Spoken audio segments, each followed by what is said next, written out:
Perkenalkan lur, nama saya Icang PDKT, pernah dipilih kemudian tereliminasi ya. Sesuai requestan dari kalian, kali ini kita akan mengalur film bergenre horor yaitu 30 Days of Night tahun 2007. Pasti kalian banyak yang belum nonton film underrated ini ya kan lur, dijamin menegangkan dan seru banget pokoknya. 30 Days of Night bercerita tentang sebuah kota kecil yang selalu tertutupi salju selama 30 hari penuh tiap tahunnya. Namun di musim dingin kali ini berbeda karena ada sekelompok makhluk ganas yang memburu semua warga. Seperti apakah keseruan dan ketegangannya? Langsung aja kita ke request tebak-tebakan dari dulurku Irfan Budi ya. Bang, mau nanya nih sebelum baterai gua habis, apa bener kalau Van, jangan habis dulu baterainya Van, belum selesai ini Van. Blok, monggo sekecakan. Berlatar di kota kecil bernama Barrow, Alaska di bagian paling ujung utara Amerika, terdapat sebuah daerah terpencil yang dikelilingi hutan belantara sejauh 80 mil atau sekitar 128 kiloan, yang mana daerah tersebut selalu diselimuti musim dingin selama 30 hari penuh dan membuatnya terisolasi dari kota-kota lain karena badai salju yang menghalangi jalur transportasi juga komunikasi. Seorang pria misterius yang kita sebut saja Pak Ijo sedang berjalan melewati hamparan salju menuju kota baru. Dan hari itu adalah hari terakhir matahari terbit, yang artinya 30 hari ke depan salju akan menyelimuti kota tanpa henti. Lalu scene berpindah ke dua polisi yaitu Eben dan Billy yang menemukan banyak telepon dibakar. Entah apa tujuannya. Eben memiliki adik bernama Jack dan juga seorang istri bernama Stella, bukan pengharum ruangan.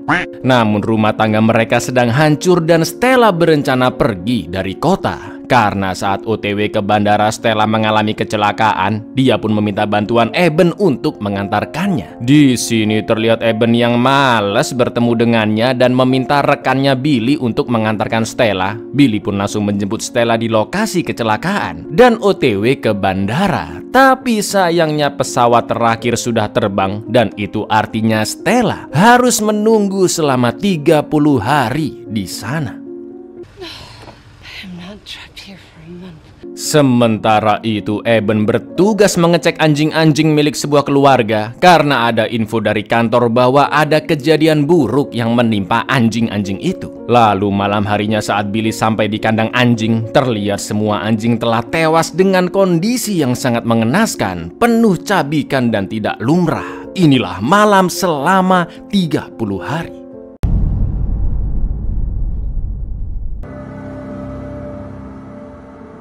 Karena kondisinya baru saja dibunuh, Eben pun berjanji kepada keluarga pemilik anjing bahwa dia akan segera mencari siapa pelakunya. Sampai akhirnya di sebuah bar, Eben melihat pria misterius di awal film yang sebut saja Pak Ijo. Anehnya dia memesan daging mentah, berbuat onar dan juga berkelakuan aneh. Gak pakai lama Eben pun langsung menangkapnya karena mungkin saja dia pelakunya, dan tanpa disangka-sangka Stella pun datang membantu. That's enough, pal. Leave the lady be. Taking the outside. I would like to see that. Enough. Alhasil Pak Ijo dipenjara untuk sementara waktu dan Eben bertanya dari manakah dia berasal dan bagaimana bisa masuk ke kota baru. Namun Pak Ijo tidak menjawab dan hanya tersenyum dengan gigi hitamnya seperti habis makan cumi. Di lain tempat, terlihat salah seorang pekerja jaringan telekomunikasi yang sedang lembur mendengar suara aneh dari luar dan tiba-tiba lampu mati. Lalu ketika pria ini mengecek keluar gedung, tiba-tiba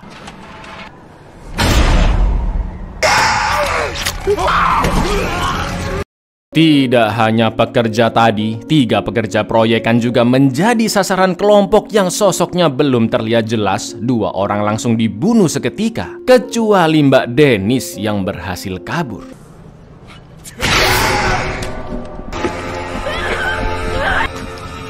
Kembali ke kantor polisi, tiba-tiba jaringan internet dan komunikasi mati. Lalu Pak Ijo mengatakan bahwa sebentar lagi akan ada yang datang menjemputnya atas apa yang telah diperbuatnya, dan mereka semua tidak akan bisa menghindar. Tak lama kemudian listrik satu kota pun mati, dan Eben berencana mendatangi temannya, yaitu si pekerja jaringan tadi, untuk mengaktifkan lagi sistemnya. Namun betapa terkejutnya Eben ketika melihat seretan darah, dan ternyata temannya sudah meninggoy. Bahkan kepalanya ditancapkan ke sebuah tiang. Wah gila sih. Karena tahu ada bahaya yang mengancam, Eben pun langsung memperingati seluruh warga agar tetap berada di rumah dan mempersiapkan senjatanya. Gunshots, everyone. I don't know. Sementara itu sepasang suami istri yang berada di dalam rumah ternyata juga tidak aman. Seonggok makhluk datang menjebol jendela, menarik sang istri, juga sempat melukai si suami.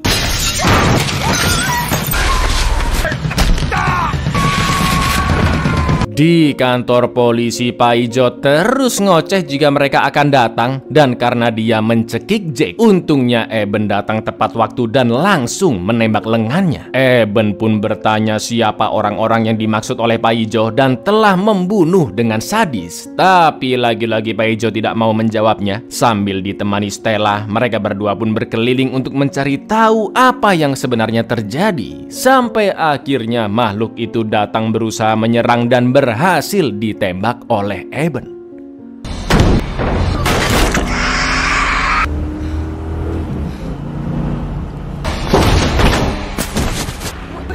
Saat kembali ke kantor, betapa terkejutnya mereka karena sudah banyak genangan darah dan tidak ada siapapun di sana kecuali Pak Ijo, adik Eben yaitu Jake, dan mbah-mbah administrasi bernama Helen hilang entah kemana. Sambil menangis, Pak Ijo meminta untuk dibunuh saat itu juga, tapi Eben memilih untuk meninggalkannya di sana. Setelah itu Eben dan Stella pergi ke sebuah warkop di mana beberapa orang yang selamat berkumpul karena saking ketakutannya melihat orang terdekat telah dibunuh, termasuk Jake yang alhamdulillahnya selamat. Dan Eben menyarankan mereka semua untuk pindah ke tempat yang benar-benar aman, yaitu sebuah loteng rahasia di rumah warga. Sementara Eben dan Stella akan mencoba melawan kelompok tersebut, sebuah keputusan yang jelas kurang tepat. Di lain sisi kita diperlihatkan kelompok pembunuh yang ternyata mereka adalah vampir lur, jauh berbeda dengan keluarga Cullen Twilight, ya kan? Sang pemimpin bernama Marlowe mengatakan jika semua kepala harus dipisahkan dari tubuhnya. Kengerian pun menyelimuti seluruh warga. Vampir-vampir brutal nan ganas ini mulai memburu satu persatu manusia yang dilihatnya.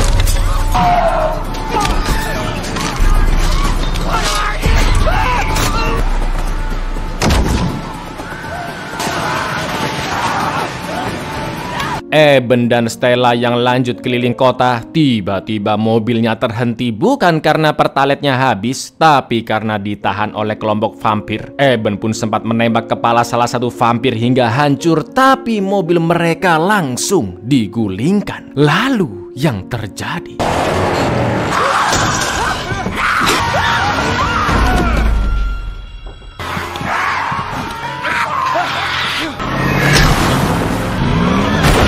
Untungnya ada warga bernama Brower yang menyikat beberapa vampir dengan truknya. Mereka bertiga pun langsung pergi ke sebuah rumah kosong di mana ada loteng rahasia yang tidak terlihat dan bertemu dengan teman-teman lain yang sudah duluan bersembunyi.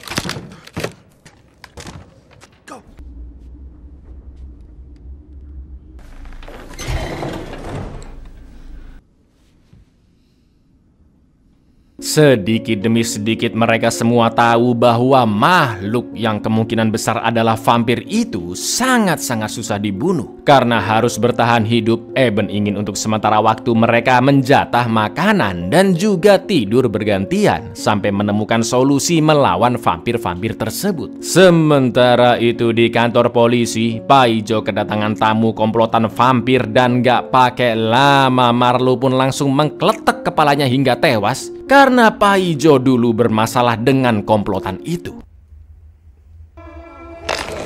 7 hari pun telah berlalu dan terlihat seorang wanita yang nekat keluar rumah untuk mencari pertolongan. Eben and the gang yang mengintip dari celah-celah kardus pun sadar jika wanita itu telah dipaksa gerombolan vampir untuk memancing manusia lain keluar dari persembunyiannya. Karena sudah tidak berguna lagi, wanita itu pun jelas mulai disiksa perlahan-lahan dan akhirnya dibunuh. Eben yang awalnya mau menyelamatkan wanita itu pun langsung mengurungkan niatnya. Dan di saat yang sama ada seorang warga bernama John memanggil-manggil Eben dari bawah rumah. Melihat John yang sangat kelaparan, Eben pun berencana akan membawanya ke loteng persembunyian. Namun ternyata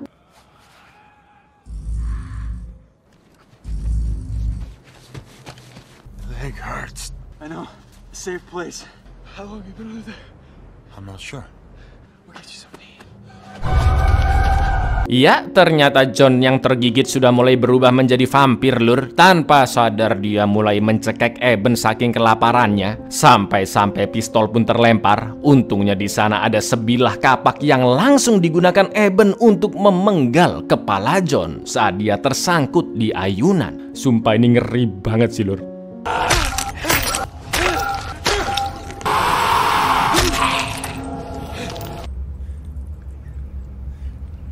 Dalam kondisi masih syok, Eben pun berhasil kembali ke tempat persembunyian dan memberitahu ke orang-orang jika John telah berubah menjadi vampir akibat digigit. Beberapa jam kemudian, seorang mbah-mbah bernama Isaac sudah muak dengan situasi tersebut. Dia pun nekat pergi keluar kota yang jaraknya sangat jauh. Dan anaknya Wilson mau nggak mau ikut mengejarnya. Bahkan Stella yang berusaha mencegah pun didorong hingga terbentur. Yang jadi masalahnya, keributan tadi terdengar salah satu vampir dan dia pun masuk ke dalam karena pintu masih kebuka. Eben dan Stella yang sembunyi di kamar mandi hampir aja ketahuan. Untungnya si vampir teralihkan suara Wilson yang memanggil ayahnya. Dan yang terjadi,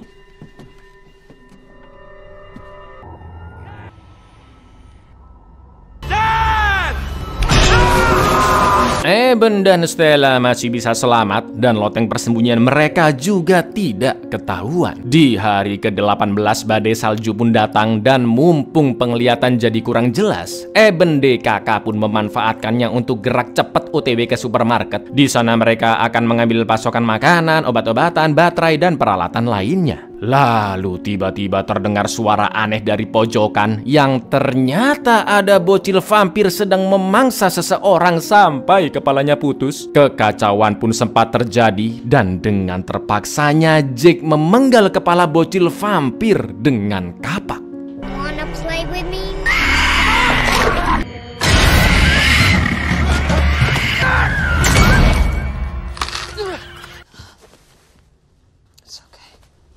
The right thing.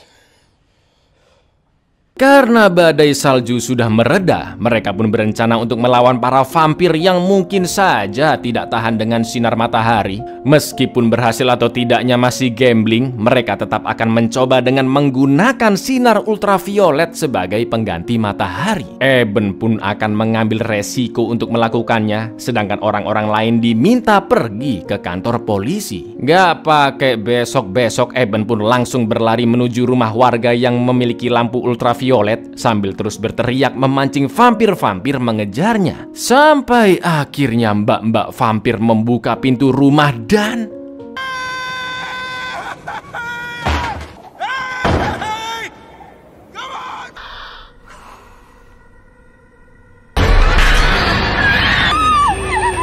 generator rumah pun langsung dicabut oleh komplotan vampir dan Eben segera kabur mencari tempat persembunyian lain. Melalui walkie-talkie, Eben melapor ke teman-temannya jika cara itu berhasil. Namun sekarang dia terdesak dan meminta yang lainnya pergi ke gedung yang aman tanpa menunggunya. Mendengar itu, Brower pun datang membantu dengan truknya dan dia memang ingin mengorbankan diri agar Eben bisa selamat untuk membantu warga-warga lain.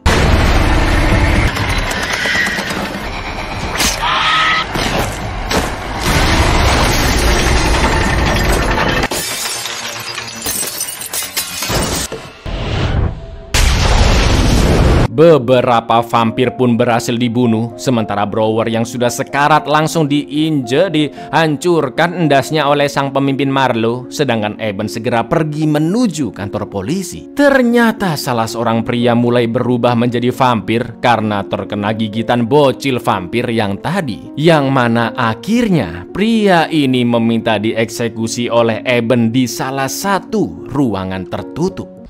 The little girl in the store changed. I can't live forever.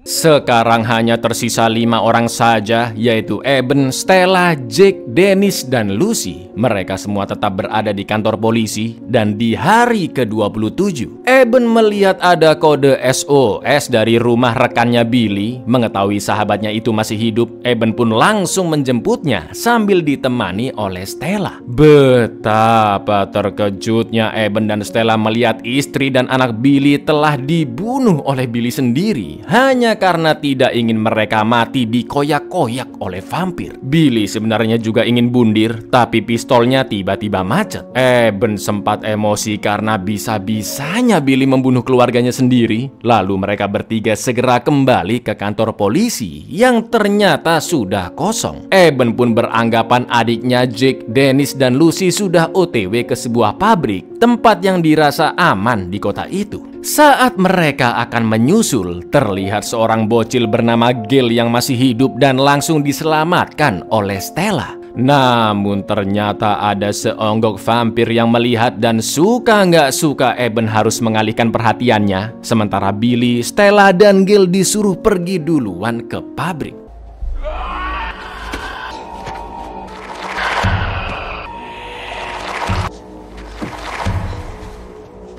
Setelah berhasil kabur dari kejaran vampir, Eben pun langsung menuju ke pabrik, tapi ternyata Stella dan Gil belum sampai di sana. Sementara Billy yang baru sampai dan masuk melewati pintu rahasia, ya ternyata sedari awal sudah diikuti oleh vampir dong. Billy pun mulai dikoyak-koyak dan mendengar suara teriakan itu, Eben dan kawan-kawan pun segera turun membantu. Pertarungan sempat terjadi sampai akhirnya mas-mas vampir berhasil dihancurkan ke mesin giling. Namun sayangnya tangan Billy juga ikut putus, dan karena sebentar lagi dia akan berubah menjadi vampir, dengan terpaksanya Eben harus membunuh sahabatnya sendiri.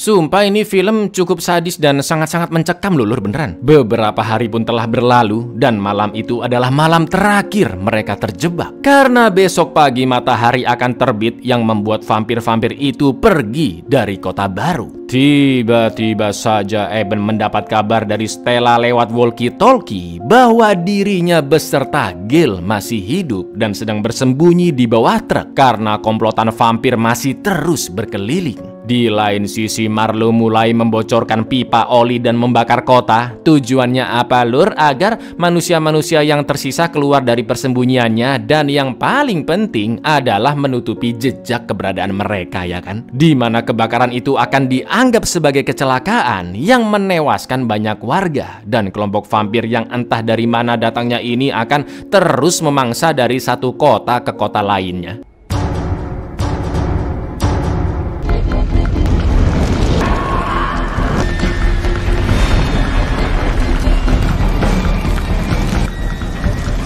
Next time they'll take out Point Hope, Wainwright. They'll just think it was a horrible accident. Cepat atau lambat api juga akan melahap Stella. Maka dari itu Eben memiliki rencana yang sangat edan, yaitu dengan memasukkan darah Billy yang sudah terinfeksi ke dalam tubuhnya. Agar Eben berubah menjadi vampir, kekuatan fisiknya berkali-kali lipat meningkat, dan dia bisa melawan kelompok vampir sendirian sebelum kesadarannya benar-benar hilang. Eben pun hanya bisa meminta maaf kepada adiknya Jake dan memintanya untuk menjaga Stella.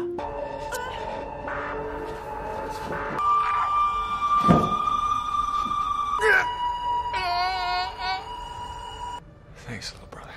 Take care of Stella for me. Eben pun akhirnya menghadapi Marlo dan kawan-kawan, sementara Jake meminta Stella dan Gil segera kabur dari sana. Meski sudah berubah menjadi vampir, namun Eben masih belum mendapat kekuatan sepenuhnya dan berkali-kali dihajar, dicabik-cabik, dipatahkan tulangnya oleh Marlo. Namun emosi Eben yang begitu meluap-luap dan ingin menyelamatkan istri juga warga-warga kota yang tersisa membuat dirinya berhasil menghancurkan endasnya Marlo hanya dengan sekali pukul layaknya Saitama. Karena sang pemimpin sudah mati, vampir-vampir lain yang ketakutan pun pergi dari sana. Tak lama lagi matahari akan terbit, warga-warga kota pun keluar dari persembunyiannya. Dan Stella hanya bisa menangis melihat suaminya yang telah mengorbankan dirinya. Dengan perasaan yang sangat hancur, Eben mengajak Stella pergi ke atas gunung untuk menyaksikan matahari terbit terakhir kalinya. Mereka berdua pun mengingat semua kenangan selama ini. Sampai akhirnya Eben hangus terbakar tepat ketika matahari benar-benar muncul.